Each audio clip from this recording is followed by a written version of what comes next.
Yamaha's WR250F is another awesome woods bike. We're going to take it, throw some things on it, and see if we can't make it a little better than it came from the factory. Our first call was to Renthal to see what they had for this bike to sort of spruce up the control compartment. First off is a set of black Renthal fat bars. The Yamaha comes stock with Pro tapers. Personally, I'm not a Pro taper fan. These fat bars are also the 1.1" diameter, so they have some extra rigidity and strength. They're going to resist crash damage a little bit better, and that's always something that you need when you're trying to weave your way through tight trees. A new set of grips was in order because of the new handlebars. These are Renthal's Kevlar grips. These things are super durable. They have a real cool look to them. Those are great. Their half-waffle design is one of my favorites in terms of comfort and durability over time. In order to provide a little bit of protection against the brush, we installed a set of the Renthal Moto handguards. These are a flag-style handguard. They don't have any sort of wraparound protection, so they're not really meant to be bashing against hard objects, but they definitely keep the brush from grabbing your levers when you're trying to get through a tight spot. What I really like about these is that they have some level of adjustability. They've got two options here on the front flag style guard, so you can move it in or out. Another thing that's nice about these handguards is that they can mount it over the handlebars or underneath, depending on what bike you have, and that gives them a very universal appeal. Renthal provides a small plastic spacer, which actually came in very handy, gave us that little extra room needed to clear the underside and give us enough room to where our levers could still be placed down in a comfortable riding position. One of the things that we don't like about this handguard system is that they kind of clutter up this area of the handlebar. And as a result, we had to move the kill switch all the way inside of the rest of our controls.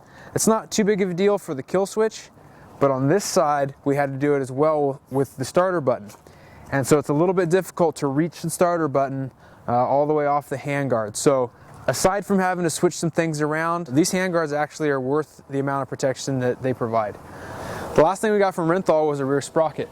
This is the aluminum 51-tooth sprocket, one tooth larger than the original, which makes for a little bit better acceleration and a little bit more torque off the bottom. The other thing we really like about this sprocket is it shaves a full pound off of the weight. That's unsprung weight and it's rotating mass. So not only does it perform a little better with the engine performance, but it also helps with the handling. In order to help the performance, we went with an aftermarket exhaust. This is a Leo Vinci slip-on Enduro exhaust. It's carbon fiber with stainless steel. What I really like about this is that it's not a full system. It's a little bit more affordable that way. Typically, I don't feel that you really get your money's worth with full system exhaust. Our goal with this was simply to open it up a little bit and allow it to flow a little bit smoother. This does that by offering two different inserts in the end. It has a spark arrestor and it also has a quiet insert. We took that quiet insert out, helps allow it to flow a little smoother.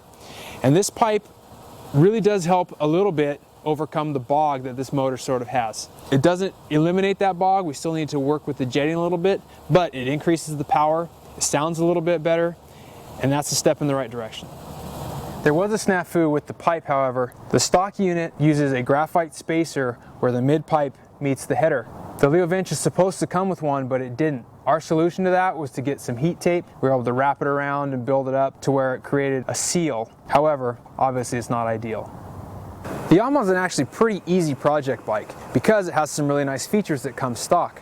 The chain is an O-ring quality chain. It comes with a skid plate. We don't have to worry about that. It's got nice wide foot pegs. It actually has a measure of bracing on the radiators. So this bike really doesn't need a lot of the stuff that you might find with other motorcycles on the market. But stay tuned and we'll see how this Yamaha performs moving forward.